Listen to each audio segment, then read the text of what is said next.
চট্টগ্রাম ১১ আসনে বিএনপির প্রার্থী দলের স্থায়ী কমিটির সদস্য আমির খসরু মাহমুদ চৌধুরী বলেছেন, দেশের মানুষের উপর যাদের আস্থা নেই তারাই মবক্রেসি, সহিংসতা ও বিশৃঙ্খলার মাধ্যমে এদেশে রাজনীতি করতে চায়। সকালে নগরীর সল্টগোলা ক্রসিং ও তার আশপাশের এলাকায় গণসংযোগকালে তিনি এসব কথা বলেন।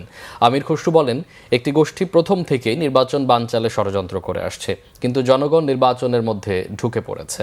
দৃশ্যমান রাজনীতি যারা করে না তাদের থেকে দেশের জনগণ মুখ ফিরিয়ে নিয়েছে। দেশের মানুষ স্থিতিশীলতা চায়, শান্তি ও সহনশীল রাজনীতি চায় বলেও জানান সিনিয়র নেতা।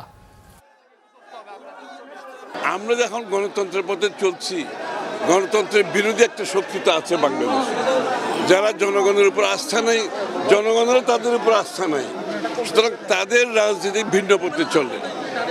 এদের রাজনীতি অনেক সময় দৃশ্যমানও না, এবং এদের রাজনীতি হচ্ছে বিভিন্ন ম্যানিপুলেশনের মাধ্যমে, ইঞ্জিনিয়ারিংয়ের মাধ্যমে, কিংবা অস্থিরতা সৃষ্টি করার মাধ্যমে, প্রপাগান্ডার মাধ্যমে, মিথ্যাচারের মাধ্যমে, মবক্রেসির মাধ্যমে এই রাজনীতি বাংলাদেশের আগামী দিনের বাংলাদেশের মানুষের মনোজগতে যে পরিবর্তন হয়েছে, তারা সেই রাজনীতি গ্রহণ করবেন।